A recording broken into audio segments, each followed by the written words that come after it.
I'm in South Bank at the moment in Melbourne. We're at the tail end of a protest that's just happened in support of the Iranian people against the regime in the country. It's been a fantastic turnout. I had a great chat to a woman called Sadaf, who's from Iran, and Venus as well, whose background is also Iranian.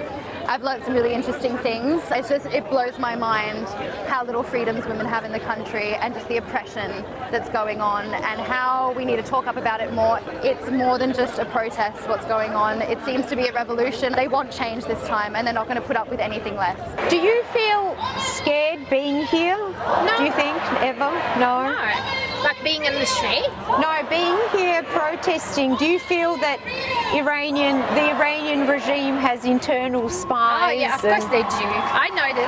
They are all here. They're taking picture of us.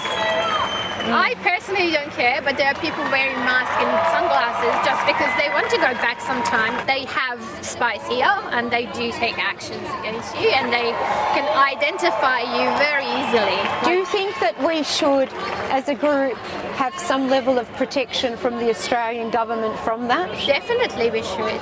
That's what we asked Australian government. So we signed a petition actually, asked them to force the ambassador to leave the country and do something to protect people, because it's not fair for us to be Australian citizen and live here and be afraid of some random people spying on us just because we're using a freedom of speech. There should be a difference between here and the streets of Tehran. Especially after you have sought refuge to come and live in a safe place. Yeah, I left everything behind to seek freedom here. Fingers crossed. Yeah, the Australian government gives people a fair go, so hopefully they'll hear us out. So many people keep getting killed. It's horrendous. And it's not the first 16-year-olds and probably younger.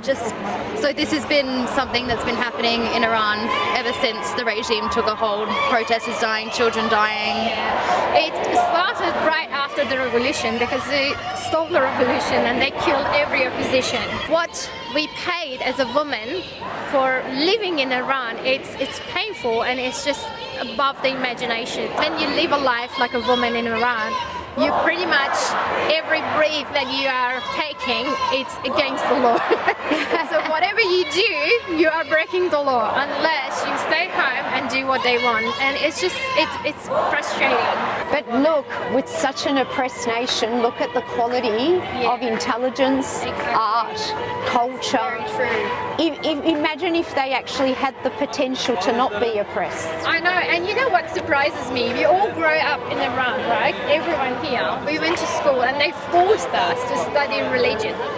So, and we didn't take it. Like, at the end of the day, we're all here chanting liberty and freedom for women, despite all those efforts that they put into school for our education to tell us that we're not equal and you're not entitled to your body. And I'm like, such a waste of money.